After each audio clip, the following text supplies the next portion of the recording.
mga ka-sports. Ito na ang laban na matagal nating hinihintay. October 5, 2025.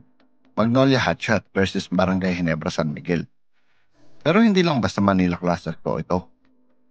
Dahil for the first time, magtatapat bilang head coaches ang legendary multi-titled Coach Tim Cone at ang kanyang dating court general,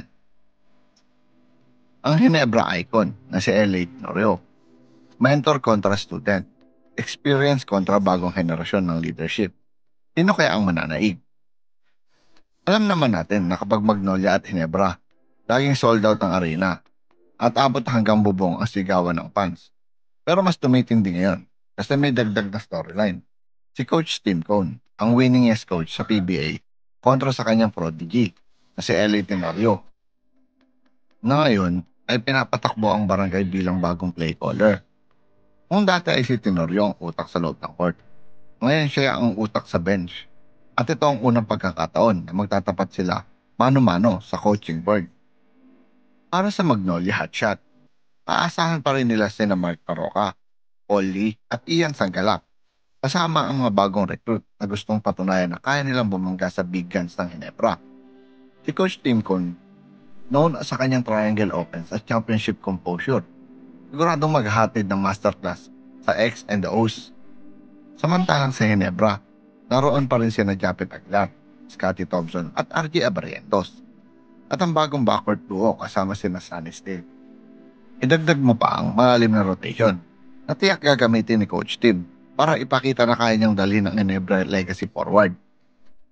Kaya tanong ng lahat, experience ba ni Tim Cone o fresh perspective ni L.A. Tenorio ang mananaig? Barangay Ginebra versus Magnolia Hotshot. Hindi lang ito laban ng dalawang kupunan.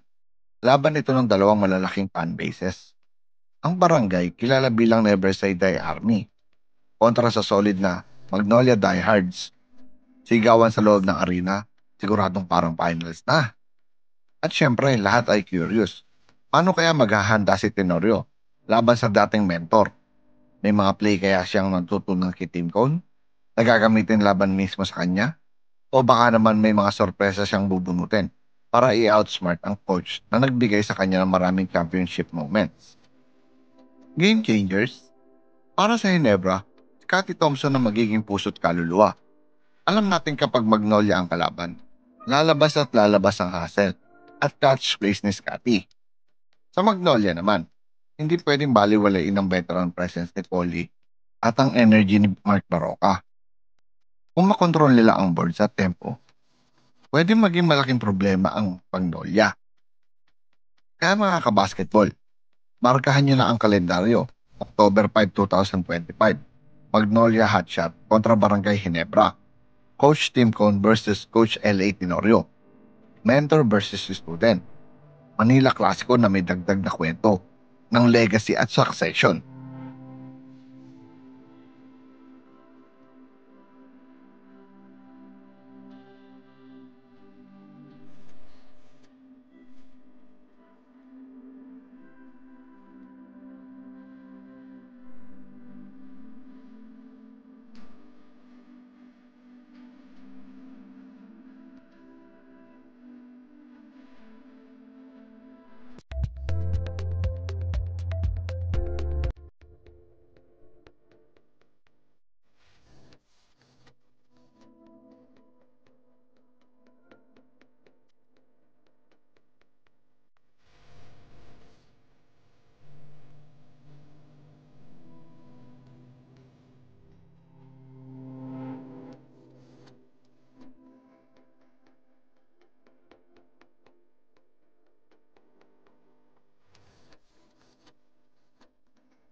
Sino sa tingin nyo ang mananaig?